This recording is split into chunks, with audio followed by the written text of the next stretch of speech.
Before I left for South Africa, I did what any responsible American traveler does. I consulted Hollywood. My knowledge of Africa was a mashup of The Lion King, Mandela news clips, and Leonardo DiCaprio's questionable accent. So, I packed enough khaki for a platoon, binoculars, and a water straw, ready for my starring role in a National Geographic special. My friends gave me beef jerky and hand sanitizer, whispering, "Be safe," like I was off to Mars. I pictured landing on a dusty airstrip, bartering with shiny objects and asking, "Where is the nearest lion?" in my best online learned accent. Travel blogs and YouTube videos promised sunsets, cocktails, and the occasional banana-stealing monkey. I felt ready. Boarding my flight, I was armed with stereotypes and a neck pillow shaped like a python, expecting wild adventure. I was not prepared for South Africa to be a real country, with cities, people, and a shocking lack of lions at the airport. Touching down in Johannesburg, I braced for zebras on the runway and tribal dancers in the arrivals hall, half expecting a scene straight out of a travel documentary. Instead, I got Woolworths, business suits, and cell phone ads, more London than Lion King. The only thing wild was the rush for the baggage carousel. The airport looked suspiciously normal. Bright lights, clean floors, and the familiar hum of rolling suitcases. No sign of adventure, at least not yet. The drive into the city? Highways better than home, cars on the left and not a safari jeep in sight. Billboards for tech companies and fast food, not wildlife tours. Johannesburg's skyline was all skyscrapers and billboards, not a mud hut in view. The city buzzed with energy, more metropolis than wilderness. At the hotel, I spoke slowly to the receptionist, only for her to reply in flawless rapid English. I was the exotic one, stumbling over my own assumptions. That night I watched South African TV, news, soap operas, cooking shows. It was all so ordinary. The accents were different, but the stories felt familiar. I realized my African adventure was less about surviving the wild and more about surviving my own ignorance. My expectations had been shaped by movies, not reality. The real culture shock wasn't the wildlife, it was discovering how much I'd underestimated the place and how quickly my stereotypes unraveled. I went to bed in my lion-free hotel room feeling both relieved and hilariously foolish. The only roars I heard were from distant traffic. My adventure had just begun, and it was already nothing like the movies. The real journey, I realized, was about opening my mind. The only thing wild so far was my imagination, running rampant with cliches and half-truths. I was in for a different kind of journey, one that would challenge what I thought I knew. One where the biggest surprises were my own misconceptions, and the adventure was learning to let them go. And honestly, that was more dangerous than any lion, because it meant facing myself. Welcome to South Africa, where reality is the real adventure, and the wildest thing you'll find is how much you have to learn. Food is the heart of any culture, and as an American I thought I knew barbecue. When invited to a braai, I confidently called it a barbecue. Cue the horrified silence. A braai, I learned, is not a barbecue. It's a ritual, an all-day event fueled by real wood, not gas or charcoal. The fire takes hours, and the waiting is half the fun. Drinks, conversation, and solving the world's problems. At a braai, if you eat in under 3 hours, you've failed. The meat, boerewors, choppies, steaks, no sauce, just pure flavor from smoke and spice. Pap and chakalaka were revelations. My bag of chips looked embarrassingly out of place. I realized a braai is about community, patience, and the sacred art of fire-cooked meat. My American barbecue felt rushed and lonely by comparison. The braai is a celebration, not just a meal. I learned to slow down, savor the moment, and let the fire do its magic. The best conversations happen while waiting for the coals, and the food, worth every minute. Never underestimate a South African's commitment to a braai. It's a way of life. And now, I'm a convert. To understand South Africa, you have to ride a minibus taxi.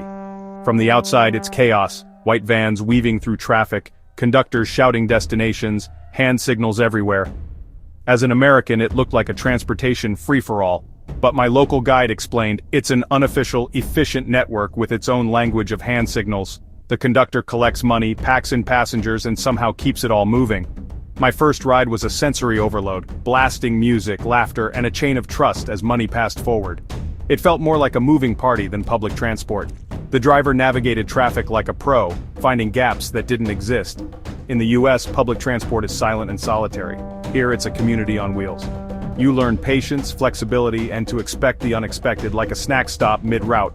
It's a microcosm of South Africa, chaotic, resourceful, and full of life. No app, no schedule, just rhythm and hand signals. I survived, and I loved it. Sometimes the best systems are the ones you can't explain. Everyone speaks English in South Africa, sort of. The language is spiced with local flavor, and time is a flexible concept. Just now means maybe in 5 minutes, maybe in 5 hours. Now is sooner, but still not immediate. Now could mean anything from I'm on my way to I'm still finishing my coffee. My American brain used to instant everything, struggled with this relaxed approach to time. I spent days waiting, confused, while everyone else was perfectly content. Then there's the vocabulary. A traffic light is a robot, sneakers are tackies, and shame is the universal response to everything. Learning South African English is like cracking a secret code. It's confusing, but it's also fun. Time is fluid, words are flexible, and everyone seems to be in on the joke. I learned to let go and go with the flow. The world didn't end if things happened just now. In fact, it was kind of nice. South African English confusing, charming, and way more interesting than the Queen's.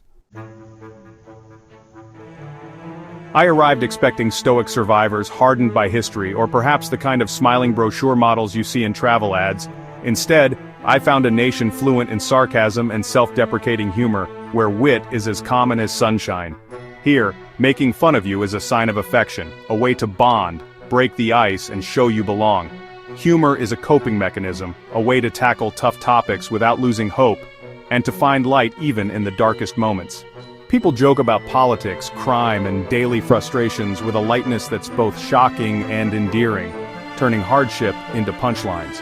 The spirit of Ubuntu, I am because we are, runs deep, and laughter is the glue that holds communities together. I complained about load shedding. My friend just shrugged, "Ag, relax, it's a good excuse to bri." Even the power going out is a reason to celebrate. Even power cuts become a reason to gather, joke, and make the best of things, turning inconvenience into opportunity for connection. South Africans welcome you warmly, but will roast your tourist cliches without mercy, making you laugh at yourself in the process. When I admitted I expected lions in the street, I became the week's running joke, but I was always in on it.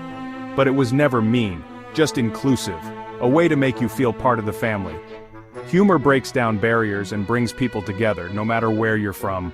In a country with 11 languages and countless cultures, laughter is the common ground, the universal language everyone speaks.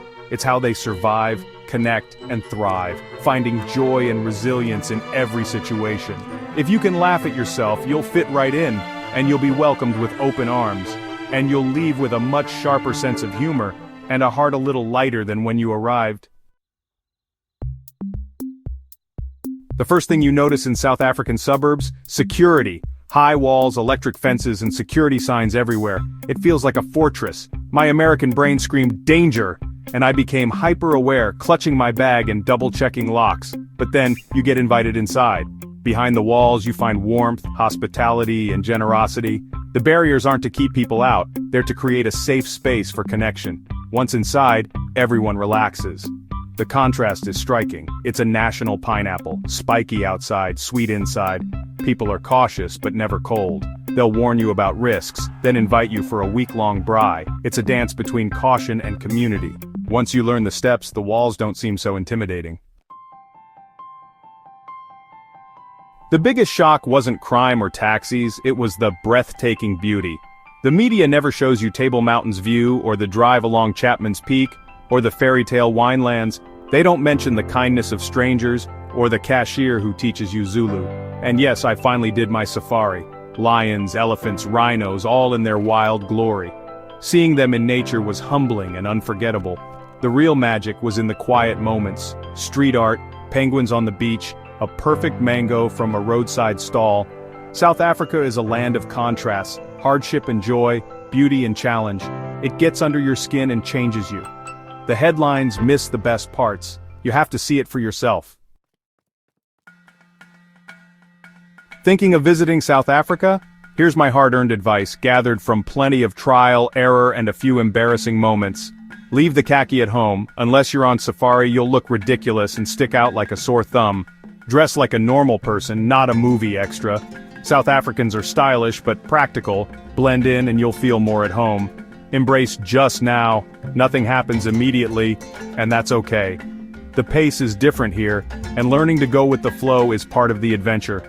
Learn to love the braai. It's more than a meal, it's a ritual, a celebration, and the heart of social life. Never call it a barbecue. Trust me, you'll get friendly but firm corrections every time. Bring drinks, stay a while, and try everything. The best conversations happen when you linger long after the food is gone. Food is the gateway to the South African soul. Don't miss out.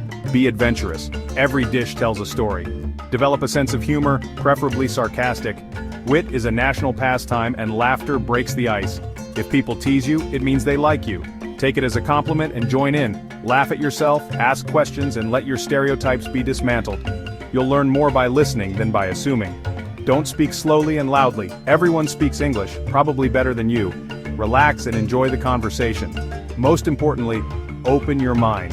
Let South Africa surprise you, challenge you, and change you. South Africa isn't a theme park. It's a living, complicated, magnificent country with real stories and real people. It will challenge, surprise, and frustrate you, but it will also fill you with wonder and gratitude. You'll see beauty you never imagined, and meet people who redefine resilience and warmth, often in the same afternoon. Go, see it for yourself. The only way to understand is to experience it firsthand. Just don't be surprised when you come back changed, with a craving for beer wars and a much more relaxed attitude about time. South Africa will get under your skin, in the best way. It's a place that stays with you long after you leave, and you'll never look at a barbecue the same way again. Trust me, you'll be telling stories about it for years.